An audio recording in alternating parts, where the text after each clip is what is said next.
Yeah, you know what time it is. Valhalla Hour, let's go! Kick back, put on your headphones tight. Rob and Matt, bringing fire every night. From the land of 10,000 lakes, we rule the scene. With a crew so fresh, keeping it raw and clean. Minnesota Vikings, kings of the North. We wear our purple heart and let the battle roar forth. Breaking down the game, dissecting the plays. With passion so fierce, we'll set the night ablaze. So give us a follow, hit that like. Share it with your crew, you know we're about to strike. Valhalla, our podcast, living life bold, where legends are made and stories are told. This is a Huddle Sports Network broadcast. You can find us on Roku TV, Amazon Fire TV, Facebook, and of course YouTube. Get all your NFL news here first. Welcome to Championship Weekend, everybody. Welcome to Valhalla Hour. It's a great day here down in Cancun. With me, as always, is Rob Haspels, Eric Gorecki, Southern School, and Matthew Lissateri. How are we? Not Cold. too bad. Yeah, well, for those of you who live under a rock, it's right now about in the single digits here in Minnesota. Yeah, it's negative It's 12 negative. here. It's negative. Yeah, it's negative 12. Can someone send a rescue chopper, please? Little bit of housekeeping work. I will not be on the show in 2 weeks because I will be in Florida covering the Artemis 2 launch for a YouTube channel. So they're paying my entire way. So I will be down there. I won't be joining you guys, but maybe I might drop a video in the chat. I was going to say, I feel like that's a worthy reason. I'm a little jealous. And we're going to start off with the big news of the week. Brian Flores has re-signed with the Vikings. Well, Go ahead. yeah, to an extent, yeah, it's if he doesn't get a head coaching job. But you got the Bills looking at Phillip Rivers to be their head coach. I don't think Flores is getting a head coaching job this year. I think he's staying. No, because you still have Vegas. They've not done anything. Not that I've heard. Arizona, they've not done anything. Pittsburgh, if they really wanted him, they wouldn't have let him leave. Right, and they've interviewed, what, 2 or 3 more people since he's left? So, Oh, and then there's Cleveland but you're going to have to write like an essay and take a personality test. Psyche Valley, yeah. I don't see him going there either. No, he's not choosing anything outside of Pittsburgh. So he's I mean, going to I stay. think Buffalo would be attractive, but I don't think I just saw too that they interviewed Rivers, and I'm just like, the dude just came back off retirement to play for the season and going straight to a head coach, which crazier things have happened. I mean, you look at when the Raiders hired, what's his name? Blaylock, an analyst for ESPN draft to be their GM, and that didn't go well. But Well, the Patriots just did Jerron Mayo. That didn't go well. He lasted 1 year. Dan Skipper of the Lions, he just retired and he's going to get a coaching position somewhere. he is coaching at the East-West Shrine game this week, so Interesting. shows good potential for him. Yeah, it's crazy because down here they do 2 All-Star games, actually 3 All-Star games for college. They do like a Division 3-2, Division 2, and Division 3 All-Star game. And last year that was held just about 15 minutes away from where I live at Stetson University. And then they do the American Bowl. This was the first year of that, which is down at UCF. And then they do the Tropical Bowl, which they canceled this year due to outside circumstances. So a lot of these all-star games for potential draft picks have really kicked off now. And I guess practice for East-West Shrine, the first day was yesterday. Yeah. Okay. And to nobody's surprise, Indiana University won the national championship. And Mendoza did declare, and I do think he's going to end up in Las Vegas. Yeah. I love the fact that they went out and got another quarterback, and his little brother transferred out. Yeah, right. I mean, that just shows and granted, I'm glad Indiana won. I was actually cheering for Miami, but I'm glad they won. Same. But their average age was like 23.5, like 23 and a half was like the average age of the students or the football players at Indiana last year. Granted, most players graduate at 22, 23, and that's the average age of their players. So that's right, man. That's an old roster. yes, that's crazy. So I didn't know that, and there's a lot of people talking about that at the right after the game ended and stuff. That their roster was so much older than everybody else's, and that's due to the whole transfer portal and COVID. Still has an effect on players from that bonus year, and so that'll probably be coming down again now. So we'll see how it goes. Now, I actually didn't. I heard this, but I can't verify this. Since Miami didn't have to travel, they spent all that travel money on the students buying them tickets to go to the game.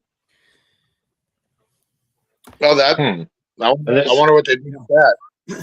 Has anybody heard this? This doesn't make much difference at all, but since we didn't have the best year at all, who are the coaches? Which teams have been announced to coach the Senior Bowl? Let's take a look. And I don't remember the last time we did it, but the last time we did, we had a little bit of a leg up on, I guess, talent acquisition because they had more time to actually work with the kids in a game scenario. And this year we have a lot of draft picks. It would be cool if we did, but I was thinking it would be cool if we did get picked. I mean, we did have a winning record, but in terms of seeding and everything, we were way down there. Usually a top 10 team, two top 10 teams, and sometimes they take like individual coaches from teams, like a D-line coach from one team, and so I actually hope we do. We have at least one would be cool because those practices is where you see a lot. Yes, you can't get that from the combine. So what I need to do is get a press pass because of this podcast, so I can go to mobile. It's only like 8 hours away. You know what? Hell yeah. Well, we got to talk. We got to talk to Bill and Mike and maybe Jeremy and see ones because I know last year at the draft, I don't know if it happened, but because we're on Roku TV, we got our own network, the Huddle Network here. I was thinking they did get press passes for the draft last year. If it's possible to do, we'll have to look into that and send you as our representative for the Senior Bowl, especially if the Vikings are doing the coaching, and we can do a special edition and you can get footage of it, and we can put that here in the Hell Hour. That would be awesome. All right, so the staff. New Orleans Saints assistant head coach and running backs coach Joel Thomas will serve as the American team head coach. Eagles defensive line coach Clint Hurt will be the national team head coach. Boo. Detroit Lions offensive assistant Marquise Tuiasosopo is going to mentor the quarterbacks. And Minnesota's Patrick Hill will be linebackers. The defensive line goes to Cleveland's Adam Morris and Minnesota's Patrick Hill. So we're going to be at the Senior Bowl. All right. We do have at least one coach there. That's good. And on the defensive side too, which I mean, we do need corners, and we're going to end up needing safeties. Yeah. Usually, I pay more attention to the roster. I haven't even seen what the roster was for that this year. I can get the roster up. It's a stacked lineup. Only one person from Minnesota. There's like 5 from Iowa, 1 from Iowa State. Nobody from Indiana. Oh, 2 from Indiana. Minnesota. Well, Rob's got to go to cover Iowa and Minnesota. If I could, I would. What's the date on that again? Oh, it's probably like in a week, maybe 2. Yeah, that'd be tough to. PTO. For my job right now, this is an extremely busy part of the year for us with all the car accidents and stuff. Yeah, no shit. Oh, fair. Yeah, and I've got a trip to New York City in April when my kid performs at Carnegie Hall with the Wartburg Richter Corps. No shit.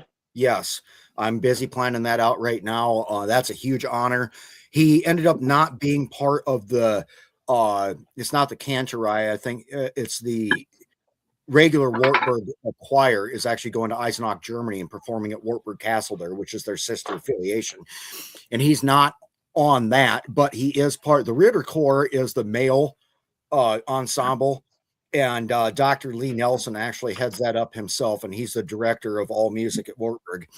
And he received a national accredited like Kennedy Center type of honor this year, and was extended the invitation 2 days before the draft to bring the kids and perform in Carnegie Hall. Well, I've never even been to Carnegie Hall, nor would me as a 30+ year musician ever be good enough to stand on the stage and perform. But if my kid's going to, it goes without saying that this is a must, that we must go out there for this. So That's awesome.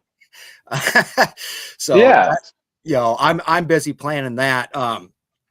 I'll get back and have about a day, because usually the draft is like right around when my birthday is, which is normally, around like April 23 timeframe or whatever. So we'll get back and have like one day, and then I'll probably just run up to Minneapolis if I still have the money and the energy and everything, and do the party at the stadium again. So, yeah. So, That'll be a fun part of this year. In terms of all the coaching movements and everything, as soon as Baltimore hired Minter and we gave Flores the extension, and we're probably not going to find out what kind of money he's getting, but I feel, whereas I had 20% hope last week, I have about 80% hope right now this week, just because I don't feel like the remaining vacancies are appealing to a guy like Flores. I think Baltimore would have been his go-to, and if he didn't get that, he's probably fine with taking the undisclosed amount of money and the extension and whatever else that Minnesota's given him. What's you guys' thoughts on that? Yeah, I agree 100%. That's about where I'm at. I think Pittsburgh, Buffalo are the only two like really good positions for him, and I think Pittsburgh moved on after the interview. Buffalo doesn't seem to be as interested. I mean, if I was him, the Raiders would look good, but with a number 1 draft pick, probably taking a quarterback, it's probably not the place he wants to go. If they had an established quarterback and he could focus on like a Myles Garrett coming, what's his name, Bain from Miami, or Reese, one of those guys where he could get a young, good defensive talent, that'd be way more appealing. But I don't think any of the jobs are really appealing to him at this point. Yeah. Yeah, he'd want to go to a place that gives him a little security, and the Raiders have shown like they're a one and done for a coach type of team. So he's not going to risk going someplace that he knows because unless you have a 10-win season, if you have below 500, you're probably not going to make it. And the Raiders aren't quite there, even with getting the number 1 overall pick, to be like the 10-win team to save his job for 2 years. They're paying 4 or 5 coaches yet, like almost $17 million, I think it was, for their last like 4 coaches paying out. I mean, that's incredible. They're paying Carroll, Chip Kelly, the guy that interim guy, and then whoever was before. I can't remember who was before that. That's wild. You're paying out almost $20 million for 4 coaches who aren't even around. Yeah. Now, this is a dumb question. Obviously, if he doesn't get the head coach, like this isn't every year he can test the waters thing, is it? Like with this contract he signed with Minnesota, like if he doesn't get a head coaching job this year, he's here for like X amount of years. I think he can test the water only on head coaching positions. But every year he can test the waters? Okay. Yeah. Okay. But then we would get a comp pick. Yeah, that's fair. Because he signed that contract. See, we were talking about that last week. Last week he wasn't under contract, but now if he does anything for any reason, well, he can't lateral now because that's big. So that actually eliminates a lot of stuff, especially the Green Bay Packers. I started seeing people, we could get Flores. It's like, oh, I'd be punch another hole in my wall. But yeah, so he can go up now. But if for any reason that we would lose him, it'd be a 3rd round comp. So it'd be the highest level comp pick. So the Steelers head coaching window has taken a very interesting turn. What are you seeing? They're very interested in Mario Cristobal out of the University of Miami. That's weird because I just saw what's his name, Schefter. One of them just said that the top three were McCarthy, Chris Shula, and Anthony Weaver. What? Okay. So McCarthy Flores is just staying wild. here. That's per Adam Schefter on the Pat McAfee show. Yeah. Well, and Adam Schefter is actually one of the most I usually don't believe rumors, but if Adam Schefter puts it on Twitter or something like that, I will believe that because him and Ian Rappaport are probably the two most accurate, and they don't say shit unless they know it's confirmed. Yeah. Yeah, So you don't believe the Vikings? Their reputation is at stake at this point. Yeah. But you're saying you don't believe the Viking insider report yesterday about the Vikings going heavy for Joe Burrow? So what was it? We're getting I seen that and I just laughed because according to this account, we're sending them JJ McCarthy, we're sending them Grenard and 2 first rounds to get Joe Burrow. I don't think so. That actually came from a San Francisco beat writer who I did said see that the Vikings are all in because they won't trade San Francisco Justin Jefferson. Right. All that part I believe that there's no price tag for Justin Jefferson because the Vikings are not going to trade him. And I got to looking, and that beat writer actually writes for Sports Illustrated too, which automatically makes me think that that's not super accurate either, and whatever. But I believe the Jefferson thing. But the fact that the Vikings are probably going to do their due diligence on trying to pick up Burrow is absolutely 100% true. I think I don't think the numbers and the value and the compensation package is anywhere close because the Vikings. I mean, you're mortgaging your future by doing that on a guy that's injured every single year too. I think you got to scale back the expectations. Would there be a first round pick somewhere involved? Yeah, but it's not going to be in this draft, I don't think. And I don't get next year's first rounder because that's a really good quarterback class. So if things don't go right, you have to pick a quarterback next year. You have to. Yeah. Yeah. You know, and with Moore going back, and don't Manning is there.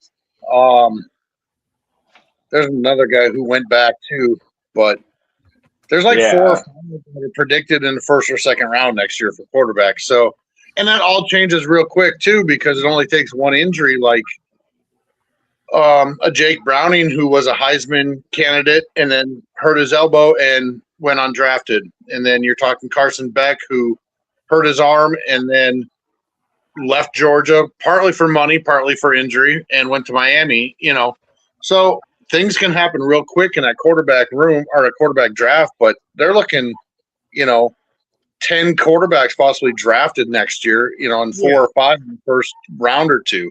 Well, then look, I think, obviously 75% of Iowa State's roster transferred to Penn State now, along with Matt Campbell, including Rocco Becht, who is Anthony Becht's son, that used to be, in the NFL for the Jets and whatever. And Rocco Becht is the best quarterback I've seen in my lifetime, possibly ever, that's ever play football at Jack Trice Stadium in Ames, Iowa. He'll play his final year at Penn State. He'll be in the draft. Guarantee you somebody's taking him somewhere in the first round. What do we think about Arch Manning anyways? No. If we go quarterback, if he comes out and lights it up this year, no. There's 2 people I'm looking at in the draft for next year. Dylan Raiola, now Oregon, and Julian Sand out of Ohio State. Dylan Raiola because his godfather is Stafford. Yeah. Because he's Dominic Rayola's son, right? Yep. Yeah. What if we do something and we do snag up and it's going to have to be a later round quarterback, and I've tossed around Diego Pavia's name and everything because I see him mocked later, at least on the PFF app and whatever. But let's say we do we almost have to draft somebody later round because we have no quarterback room right now. Right. If we get somebody and they end up being good, or we still pick, I still think we should pick again in 2027 because, like Eric said, there's a plethora of talent. That's going to be the best one since the last good quarterback class that we had, where we fucked that all up. So, yeah. Oh, Rich Kemp. What's up, my brother? What's up, Rich? Skull. My two things, Hey, one Rick. going back to Burrow, you said like he's injured every year. Again, out of the last 5 years, he's only missed time in 2 of those 5 years. So, and those were like when he came back, he stayed healthy once he was back. He's not like McCarthy that every 3 games he gets some nagging injury that keeps him out for 4 games. Like one was his knee, one was his wrist or whatever. So I'm not super concerned. And here we actually have a defense. He's not going to need to throw the ball 45 times a game and put his body on the line like he does in Cincinnati. So that also doesn't concern me. If we do draft him, those first round picks are going to be late first round picks because we're almost assured they're going to be a deep NFC playoff team with him as a quarterback in this defense with Flores staying here. So Right. I'm not concerned about losing the first round picks. Everyone hates Kwesi's drafts in the first place. And if we're talking about drafting a quarterback in 2027, everyone's complaint this year with McCarthy developing was, well, Jefferson's in his prime, Addison's in his prime, Hawkinson's near the end of his prime, Darisaul's in his prime. So who are we getting for 1 year with the intent of just blowing it up after 1 year because we're drafting somebody next year anyway, and then we have to let them develop? It's like that's 2 years more added versus just bringing in someone like a Burrow or like we've said before, maybe a Dak Prescott who can come in and ball out right away. It's going to cost picks. And just for a top 10 quarterback in the NFL, it's going to cost picks. Yeah. So I started running another simulator just to see who's all out there when we pick at 18 and whatever. So this one's interesting, and things have changed after the college football championship and everything. But the tackle from Miami, Francis Magoya, he is 6'6", 315 as a junior, declared for the draft and everything. He could be right there. And I'm not against going O-line again because I think something like that. I mean, our guard last year, Johnson, I mean, he had a hell of a good year, and we are going to have to start looking eventually for O'Neill's replacement. What do you guys think about that? Yeah, we definitely need tackles. Yeah. What used to be a luxury is starting to not be good. If we traded down a little bit, we could have Caden Proctor out of Alabama. He's 6'7", 366. Now you're getting into like Phil Lodeholt size and everything. We'd probably want to That's trade a huge down. bitch. Yeah, we probably want to trade down like 10 spots and whatever. But if we want Jeremiah Love, I haven't seen him go in these simulations. Let me start it over. So in there's one called what's the name of the site? It's Mock Draft Database. That's what it is. Jeremiah Love falls almost every time. But you're also looking at Utah having possibly 2 tackles going in the first round. And their right tackle is probably one of the top ranked tackles in the draft. If he would fall at 18, I would jump on that in a heartbeat. But I think you could wait to go with like there's that kid out of Iowa, Dunker. The center or the tackle? The tackle, Dunker. Yeah. I mean, you could wait to go a little bit later, but yeah, if Fano is there, I am jumping on that in a heartbeat. He becomes immediate swing tackle as a rookie and then can step right in and play right tackle where he spent his entire college career. Which we need with Darisaul always being hurt. Right. And So the top four I'm looking at here are Fano from Utah, the kid from Miami, Proctor from Alabama, and Lomo from Utah. Those are the top four tackles in the draft. I'd like to get Mansour Delane. So Dunker, from LSU. I moved over to NFLDraftBuzz.com. So Good Dunker, site. Dunker at offensive tackle, they have him rated 21. He would more than likely be there. The center, Logan Jones, who I also think is good, is rated at number 127. So you're looking at like third round, which is where we've always been talking. That would not be bad either.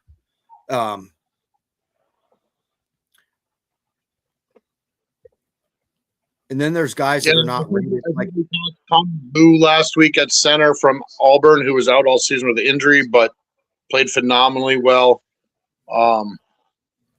I think we could sit back on center into the third round, maybe even fifth round, and get a decent guy. I hate to say to develop if we want to put Brandel at center for one season. Yeah. And I mean, Blake Brandel did not do a bad job playing center this year. Right. No. They're I'm trying to think of the kid from San Diego. Chris Johnson, cornerback from San Diego State. Phenomenal corner, decent corner, and a phenomenal gunner on punts too. So that's a guy you're looking at that could take the time to develop, play special teams and come along at corner as well. So Yeah. I mean, Delaney would be a dream, I think, in the first round if he falls. McCoy, I like a lot. He didn't play last year at all because of a torn ACL from Tennessee. He's a phenomenal corner too. But so, I mean, we have tons of options at 18. I really like it. Yeah, I mean, we have more than one position that's a need, but like we were talking last week, it might just be as to where they're the best player available on our board, and it's a position of need, and you can't really lose doing that, right? Yeah, I think you're right. You if you can get somebody you need and he's the best player available at the time, granted, I think any position other than tight end, you grab, or not tight end, wide receiver, you grab if it's there. That you may have one or two wide receivers available, but you grab the best tackle or guard or corner or safety, whatever may be available at that time. You may skip the best available wide receiver, but you grab the next best available player, and it's a position we probably could use help at. Right. And we need depth everywhere, I mean, so really, I don't think you go wrong on best player available stuff. I do think we're going to be having a different discussion once free agency opens up in March, because I have no idea what they're going to do, but I bet you there's a lot of guys leaving, and I bet you there's a lot of guys brought in again, because, free agency 2 years ago, we were genius. Free agency last year, it ended up just, everything blew up in our face. And other than Isaiah Rodgers, it just didn't go very well. I mean, Will Fries at least was healthy for every game. Yeah. He wasn't great, but he was healthy and available every game. The D tackles just never stepped up. Kelly was injured it's just nothing worked. What do you think about this? If we decide to run with McCarthy, what do you think about Garoppolo in free agency? No. Not for me, man. It was just a thought. I saw he was a free agent. Yeah, and to be honest, that's probably the kind of move that they'll do, whether people want it to happen or not. I mean, I guess if you had your choice between Mac Jones and Jimmy G, what are you doing? Mac Jones, 100%. Yeah, that's kind of what I figured too. I think Mac Jones is where I'd go, but Jimmy brings a lot of experience. I think he's tied for third most Super Bowl rings. Right. We had this talk a few weeks ago, though, when that report came out about the Vikings passing on Rodgers, and the reason we passed on it was because the front office didn't feel like he gave us a realistic chance at a Super Bowl. So if we're going for Jimmy fucking Garoppolo, what are we doing? Like Right. that's Yeah. not a path to a Super Bowl. Like either put up or shut up and make a ballsy trade for a starting top 10 quarterback, or fucking roll with McCarthy and hope that he doesn't chip a nail or break a tooth or whatever's going to keep him out for 6 games. Yeah. But I'm so over these like, oh, let's go and get C-level quarterback. Let's get Gardner Minshew. Like, no. There's No, one. I'm thinking in Jimmy my Moore as a QB2, bring him in, mentor. I mean, he's been up behind Stafford. He's been behind Brady. He's got a lot of experience, more like a number 2, but compete for the number 1, of course, because McCarthy needs the competition. But, it was one thing I thought of as if we're going to run with McCarthy as a starter, would Garoppolo be a terrible number 2? No. If the goal is for him to be a backup, that's fine. But if the goal is to have him come in and be a Sam Darnold type where he's going to take the ropes from McCarthy and like, hey, we're going to roll with this C plus B minus level number 2 to be our number 1, like that's not what I want. But if the goal is to Carson Wentz and have him be the surefire number 2, I guess if he challenges McCarthy and looks better, then give him the job. But I don't know. I'm just all of our complaints have been this team being wasted. I want just put up or shut up and get a fucking top end quarterback, or just I don't know. So in my opinion, there's one in betweener, between clearly we're not being serious about this quarterback thing, or the other thing, we're shooting for the moon, like trying to get, Burrow or something like that. Kyler Murray. Is that are we showing that we're serious about trying to make a run and not continue to waste Justin Jefferson, Jordan Addison, Hawkinson, if they're even still on the team? Are we showing that we're serious by trying to get Kyler? Yeah. Because he's at least a top 10, top 15 quarterback, not a number 2. Right. I mean, that's in things that are likely, I kind of feel like that's where they go lean to, except I know KOC likes big, size-wise, physically size-wise, big quarterbacks. And I don't think Kyler Murray, I think Kyler Murray'd have to look up at me. And I'm 5'11". I don't want Kyler. Fuck him. Now, would it be worth bringing in Rodgers? I'll be right back. Mentor McCarthy? Would it be worth it? To mentor? No. And I forget who said it. One of those guys again, of a Rappaport or a Schefter, said something about they don't believe it's going to work. Even if they tried to bring him in, they don't think it's going to work. Yeah. I would think have been fun this last year. I think part of the issue is, if you saw like with what Rodgers did with the Jets, he tried to pull too much of I'm a Hall of Fame quarterback in the future, and I want this guy and this guy and this guy. Yeah. And I don't think O'Connell's going to go with that. I think you're going to say you're going to play with who we got, and you're going to deal with it. And I think there's going to be a lot of personality conflict with those two. Well, and we saw a lot of his old antics of throwing his receivers under the bus after bad games. Like, bro, like you made a bad throw. It's fine. You don't have to blame your receivers. Right.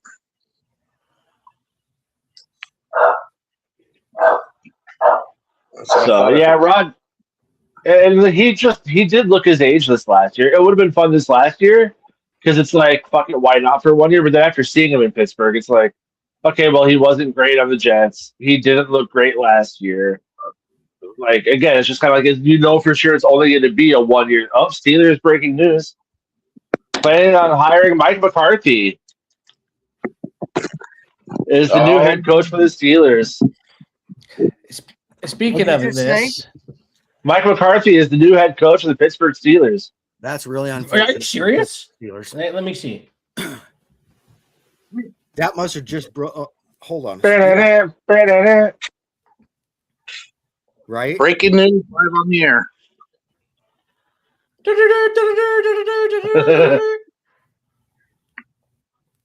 Hear ye. Yeah, because the free agent market for quarterbacks, I'm just looking at it, doesn't look great. Nope, it's No. confirmed. Verified. Adam Schefter Yep. 3 minutes ago. There's no details on that yet, but Well, now Rodgers has to stay in Pittsburgh. Rekindle that Super Bowl magic. Oh God damn oh my it! goodness, Rodgers is probably Shitting whatever himself that right drug now. he does. He's probably doing a lot of it right now. Darkness retreat. Ayahuasca or whatever that. Ayahuasca. Or yeah, So, if we do go after a Mac Jones, what is the trade value you guys are willing to give up to get a quarterback like that? Rounder and a couple footballs. Yeah, I've seen some 49ers fans thinking he's going to get like a second round tag, or not a tag, but Oh. like God no. that's I'm like, because I mentioned us trading them Addison for Mac Jones and like a fourth or a fifth. They're like, oh, you're not getting Addison for Mac Jones straight up. I'm like, well, Addison, you could probably get a second rounder for. You're not getting a second rounder for Mac Jones. Yeah, we are. I just saw a thing where somebody put Addison for a second rounder to San Fran. So I think you talk like a Addison and Mac Jones straight up, and we get a 6th round pick. Right. Maybe even next year's draft. The only reason why I'm fine with giving up a 7th round pick for Mac Jones is because we have like 3 of the flipping things. Yeah, no shit. You know, I just don't see good things happening there. You know, I mean, Yeah, that we're not. If we get Mac Jones, we are not being serious about trying to win the NFC North and making a playoff push. You're serious about trying to be a playoff team, but you're not serious about winning a ring. He can get us to the playoffs. I mean, he ain't going to be any worse than McCarthy, but you know, and we He won. was good on San Francisco last year. Like he had really good starts. Yeah. there needs to be a committee. It has to be Josh McCown. It has to be KOC, and it has to be Kwesi. They need to sit down and Let's say, put Justin Jefferson in that group, or Keenan McCardle in that group too. yes. Yeah. Because they need to say, okay, this is not working right now. What can we do? We have Mac Jones, you got Jimmy G, you got Aaron Rodgers, possibly. What do we do? I mean, and you look at free agents of Mariota, Kenny Pickett, No. Trubisky. No. I mean, Hell no. the free agent just isn't there. I mean, hey, can we? This just sounds like another far-fetched, weird. Like, let's hope we can change him. Mama, I can change him. That's kind of how I feel about Trubisky as a number 2. I wouldn't mind bringing him in to see what he can do as a number 2. Or a late round pick for Will Levis. I guess we're gonna get fucking Malik Willis. God damn it! Do we try to get Danny Dimes back? Well, he's got his injury. He's probably not gonna be healthy till mid to late season. I think Indy gives him an extension. I think they do. Do we also think That's a good comment. That's a good comment. Yeah, I know we're stuck with him for 2 more years, but that doesn't mean he needs to be a starter in that time frame with the talent, the core talent at the skill positions that we have. We're wasting it. You know, we've talked about this, Ivan, in the past and everything, but we're talking about Justin Jefferson, Jordan Addison, TJ Hawkinson, Christian Darrisaw. O'Neal's already probably past his prime. And then what we have on defense, with Blake Cashman, with Van Ginkel. I don't know what we're going to do with Grenard. Guys like that, the time is now, and we can't afford to have just another wasted season like we did this past year and everything. If we had any kind of competency at the quarterback position, we would have been a 12-win team again, won the North, etc. I think I am about to die. Well, I think that's like given the Wolves throwing money at Flores to stay. Like, if the rumors are true that we're making him the highest paid coordinator in the NFL, they're also probably whispering very loudly at KOC and at Quase, like, hey, you need to fucking do something at quarterback because we're spending a lot of money on coaching to build this winning team. We're not gonna keep fucking dilly dallying. So maybe they are gonna push for the front office to swing for something big. I don't know. Probably wishful thinking, but it just seems like the Wolves are getting tired of it. I think the Wolves are definitely getting tired of it, and I don't blame them. Right. I mean, I think the coaches and everybody's getting tired. Sorry, I had to move locations. I must have tripped the circuit breaker when I turned my air fryer on.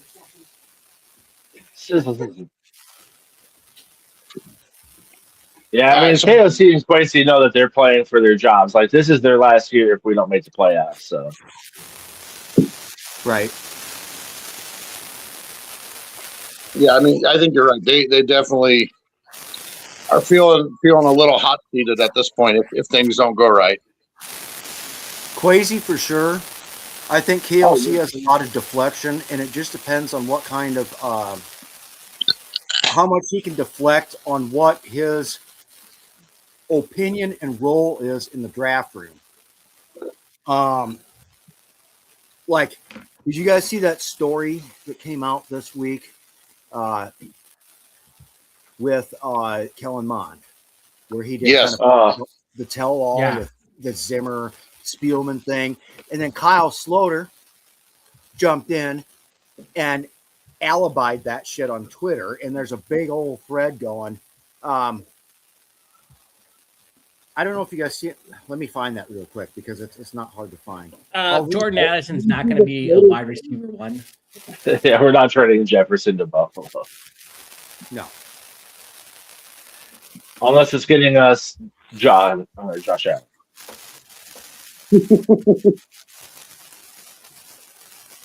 Yeah, I think, honestly, Addison's going to be on his way out because of his legal issues.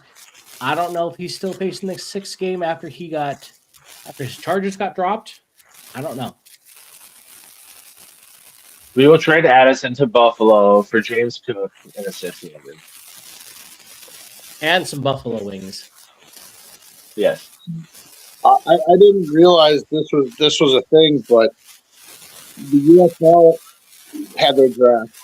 There's quite a few old Vikings playing, Cam Dantzler, stuff like that, but 6 Vikings, current Vikings were selected in their draft.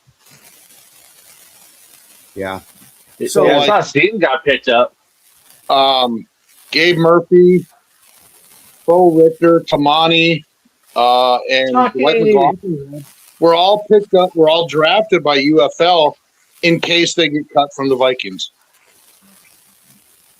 Damn.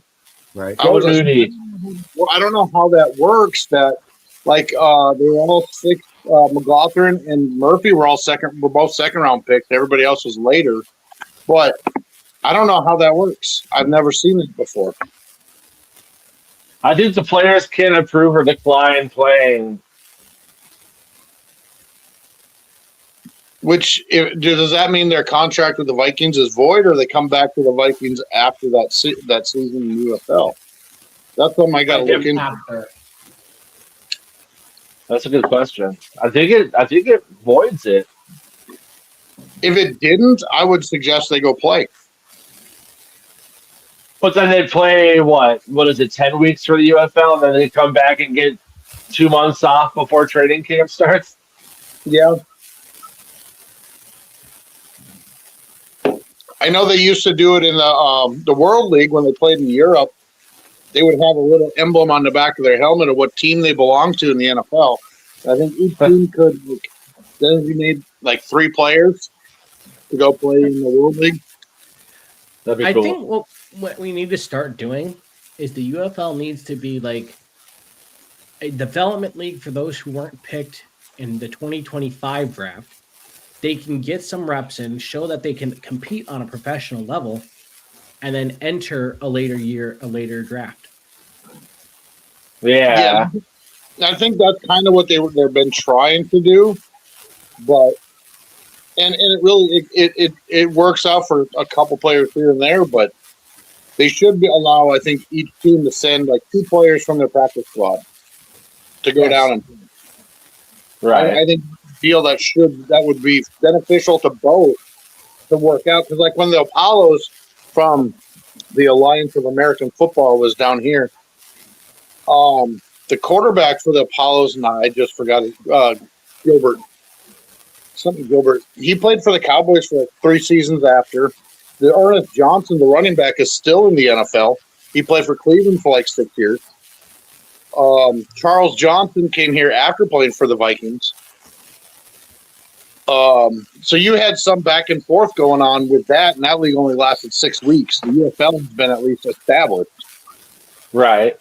It's funny because you bring up Charles Johnson. That was a player I always rooted for and always wanted to see succeed, and it just never took off here in Minnesota. Oh, he had a good career. Good season, because that's all it was like 6 or 7 weeks. Right. Yes, you did. I had season tickets. We bought season. We were like number 48 and 49 to buy season tickets for that. And it was interesting playing. It really was. It was good playing. It was good football. I mean, yeah. Well, AJ we McCarron was the quarterback for my Stallions, and he was, or not Stallions, my Battlehawks, and he was a lot of fun to watch. right?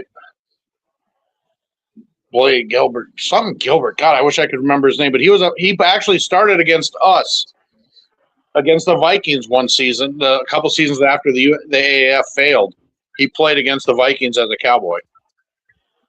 And then he roasted us. No, that year they didn't. Just assumed. So another trade I saw someone propose, one of the YouTube guys I watched, was a 5th and a 7th for Johnson Powers. The center used to play at Oregon. He's with the Raiders now. Yeah. They've been playing a guard, but he was a college center. That was one that caught my attention too. Yeah, the Raiders O-line doesn't scream like, hey, that's someone I want to trade for, but if it's late round picks like that, I'm fine. And I think he was the 2nd round draft pick. I don't know if Pete Carroll didn't like him. And he was an average guard, but he was truly a center. So that may be, I like that idea. It was a really, to me, I didn't think of that. But that was a good, in my mind too, as well as, a couple late rounders or like a 6th this year and a 7th next year, whatever it may be. Right. Yeah. So Ivan, I'm gonna do a little piece.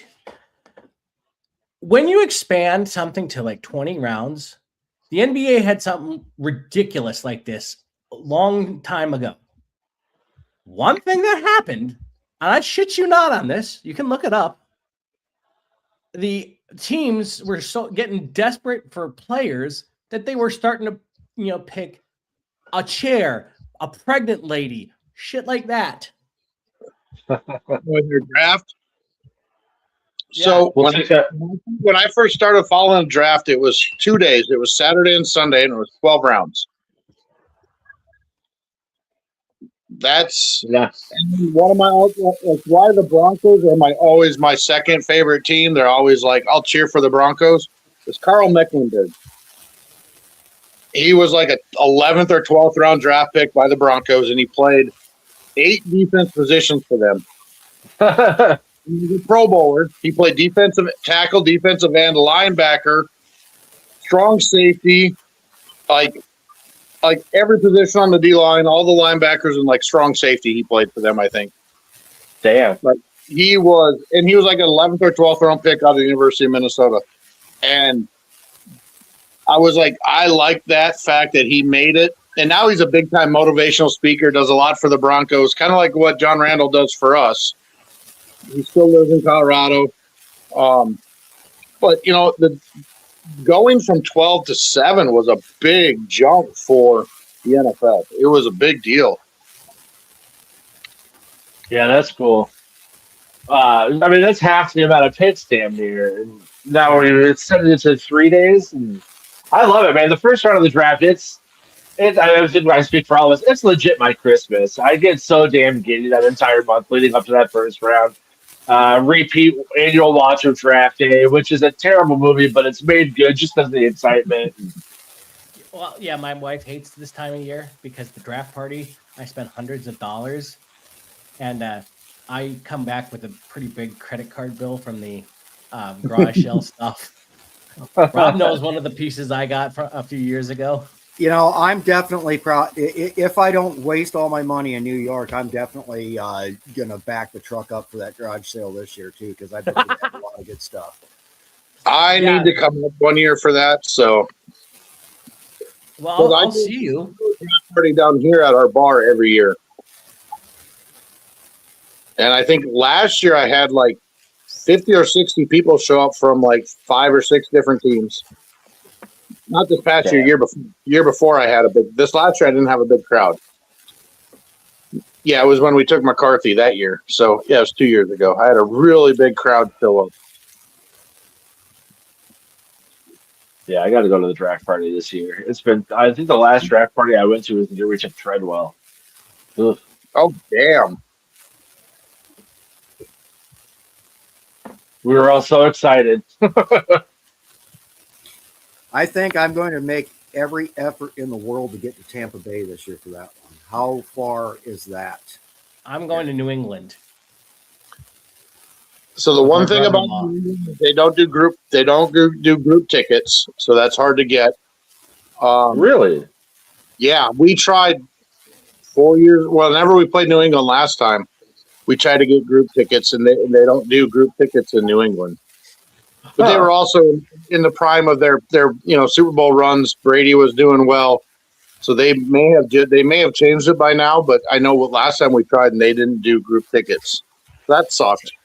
Tampa Bay, there will be a hell of a Vikings contingent down there. Yes, because the Tampa Bay Norseman fan club is really big, and they do a huge fundraiser every year.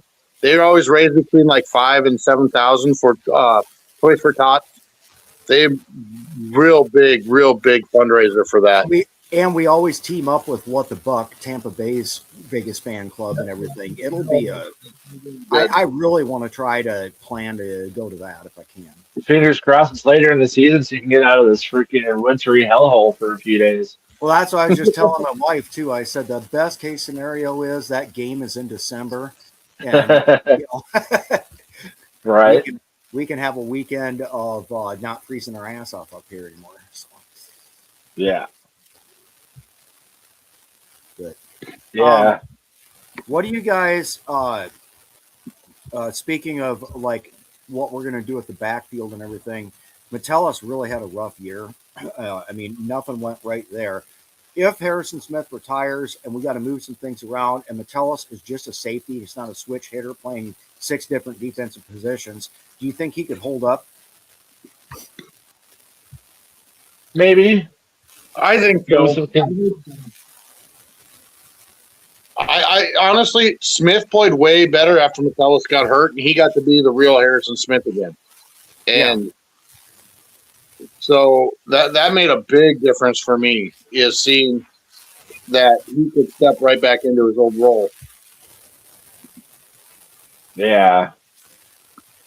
Yeah, I don't know. With some consistency of playing one spot, hopefully he can get better and not get so burnt. But we have what? We said 8 or 9 picks this year. I wouldn't be upset if 4 of our first 5 picks are on secondary and O-line. Like, we just need to bring in new bodies. Theo Jackson's not it. Metellus didn't look like he was it. Hopefully Harrison Smith stays one more season with Flores staying. But I doubt he's going to. That seemed like a pretty emotional, like, for sure goodbye. I don't know. But, hey, Trevon Diggs is available again. Let's bring him in. I don't like it. I know. Where have you guys been seeing Caleb Downs going in the draft from Ohio State? Like top 13, probably, top 14. Yeah. Yeah, because we can go Geno Stone. He's a free agent safety. Yeah. The top ranked safeties that I'm seeing is Caleb Downs from Ohio State, Kamari Ramsey from SC, Dylan Thieneman from Oregon, Michael Tate from Texas. I like the kid from Toledo. He's real good too. Oh, McNeil Warren. Emmanuel McNeil Yes. one? Yep. Yeah. Yep. He'd probably be there to be had. AJ Halsey from LSU. I think my top ones other than Downs would be Ramsey. I like Thieneman. I like and the Toledo kid. I can never remember his name for some reason. So those, other than Downs, those are guys. Maybe with a third round pick, we get a grip on for safety. Kind of looking at the free agents here, you're looking at like a Kyle Duggar, Yeah. a Aloha Gilman. Other than that, it really drops off. I saw someone say we should look at Isaiah Likely for tight end in free agency. I wouldn't be upset with that. I would not be upset if we let Hawkinson go or we trade him or whatever happens. Likely would be a great pick. Right. I think that'd be a pickup. When you team him back up with Oliver, who were both in Baltimore together. Yeah. I mean, he basically pushed Oliver out of Baltimore. Yeah, that'd be sweet. But we just, we it's crazy that like we're sitting here just saying like, man, our secondary was so abysmal. We only gave up one passing touchdown the final 8 weeks of the season. I know we're the number 3 defense in yards allowed. But yeah, Just wild. Honestly though, I was not impressed with our secondary at all. I know it's like the eye test versus the production on the field is so crazy. But Right. what like I was saying is those last 5 weeks, Smith got to be Smith again. He got to run around. Yeah. He got to be, when Metellus got injured, Smith got to do hitman things, and I think it made a world of difference. Right. Yeah, if Smith does retire, I would love to have him back on this coaching staff because he's just insanely cerebral.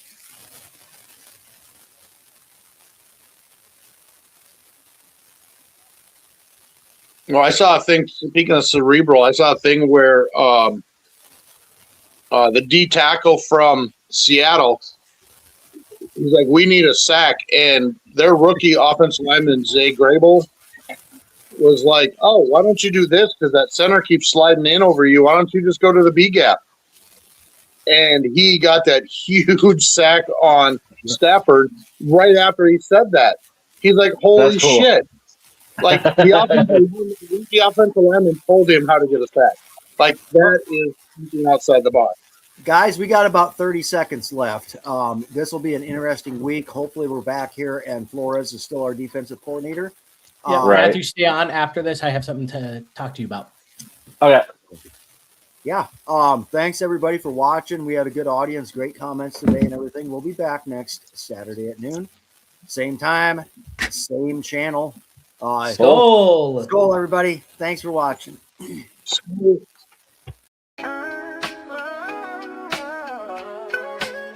Yeah, yo, it's game time, ain't no messing around. Huddle Sports Network, the best in town. From NFL rumors to the latest trends, we got all your sports, just tune in, my friends. Catch us on Roku, Fire Stick, take your pick. Facebook, YouTube, where the action's slick. Daily shows that drop like a bomb. From 10 to 11, it's Ken and Ken, stay calm. Huddle up, catch the vibe, feel the rush. Get your news, get your fills in the clutch. Over 27 podcasts, we breaking it down. Join the team, Huddle Sports, wear the crown. Live every weekday, it's how we roll. Lions Talk with Jeremy B, we taking a stroll. From 11 to 12, don't miss a beat. We break down the game, make the info sweet. The Daily Huddle Podcast, noon to 1. CST Zone, we're just having fun. Toss your doubts, we bring the facts. Tune into the Huddle.